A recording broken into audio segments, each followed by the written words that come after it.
Hi, this is Ed at Discern With Me, and I'm with a colleague of mine today, Paul, who is going to ask me a few questions to help us explore a little bit further the theme that we've been talking about. We focused so far on the big topic of exploration and season of hope as we move through Lent, and we've talked about surrender, and we're going to begin to talk a little bit today about embrace, but we're going to change the format a little bit, and Paul is going to ask me some questions, and hopefully we'll pull it all together and get ready to move on. So meet Paul. Hello, everyone. Hey, Paul. I'm going to ask some questions of Ed here for you. So I'm going to sort of do a grab bag of questions, and so the first question that I have today is, what is your current state of mind? That's a good question. My current state of mind. What I'm looking to do as, a lot of what I do is sort of wrapped around 12 steps and 12-step theology. And, my current state of mind is moving more and more into a state of emotional sobriety to really understand all of the things that help me to dysfunction. So that I can become more calm and function better in a more sane world inside of my head. Try not to get lost inside of my head. It's not always the best neighborhood. And which talent would you most like to have? What talent would I most like to have? I would love, to have a great voice. I am so tone deaf, but I would love to have a great voice so that as a writer, I could also not only, sort of write music, not that I do, and then be able to sing. I think that would be really good. I would like that, just a whole different way to express myself. So in your life, when and where were you the most happiest? Where and when was I the most happiest?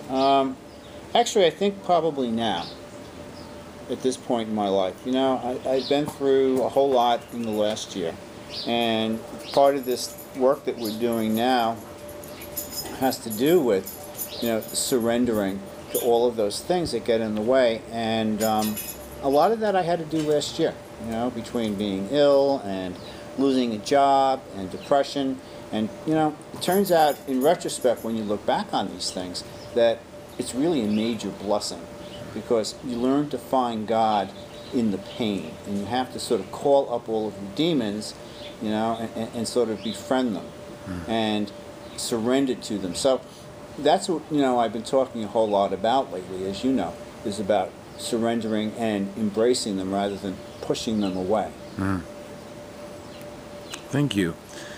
What do you consider your greatest achievement? Lucy, come here. Come here, Lucy. Come here, everybody wants. Come here. Cookie? My greatest achievement is Lucy. No. But Lucy will probably appear in this video at some point. There she is. There's my greatest achievement right there. My greatest achievement is to, at this point in my life, I've had the opportunity to reinvent myself, but yet again, and really begin to give back all of what, I've been blessed with, and help other people through their own journeys from brokenness to wholeness. Because, it's tough. It's tough. And if I can give people a little bit of help on the way and help them find God in the mix, then I'm happy. Nice. Are there any words or phrases you most overuse? Nothing that I want to put on YouTube. I like to call every woman I meet, I call sweetie. It's easier than remembering names. I used to be much better at that. I don't know. You tell me, Paul, what word do I use all the time? What words do you think I overuse? I'm not sure. Well, I don't know if you do. Oh, well, okay. Now that you said that. Now I'm going to be on the lookout. Yeah. Is there any occasion where you lie? Yeah, to myself all the time when I don't want to deal with things that I need to be dealing with, when I don't admit that I have demons, when I don't admit that they affect my life in negative ways. Absolutely. But I also see the problem with telling those kinds of lies, because it keeps me from really embracing my own emotional sobriety and keeps me from really understanding who my demons are and making friends with them. Because if I lie to them, then I'm lying to myself, which is probably the root of the problem anyway, when we lie about our demons and lie to ourselves.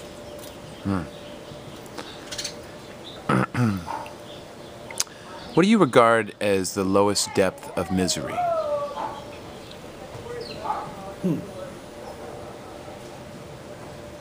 Being in pain and not seeing any way out. Being in pain and not realizing that it can be a blessing. Being in pain and forgetting that God is there with you, holding you up. What is your favorite journey? My favorite journey is the one that I'm on. Absolutely. You know, learning who I am and learning how to use my talents and my abilities in new ways. Discovering new talents and new abilities all the time. You know, when someone says to me, "Oh, thank you very much," you know, what you've said, what you've written has really made a difference in my life. That's great. You know, that's definitely, you know, the best journey that there could possibly be. And to journey with other people, you know, when they invite me onto their journey, then their journey, you know, becomes my favorite journey too. What is your idea of perfect happiness?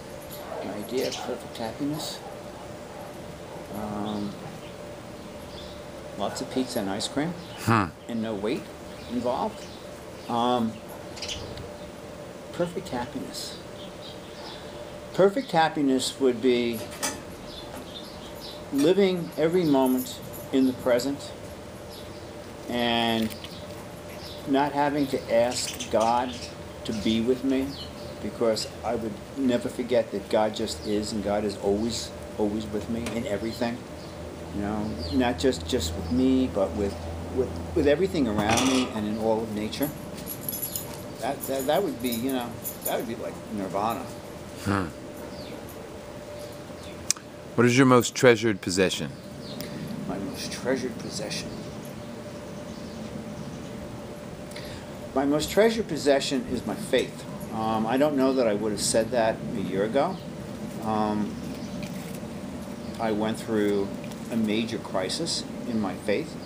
And I'm not talking about religion. I read recently a quote, something to the effect that religion is for people who are afraid to go to hell, and spirituality is for people who have been through hell.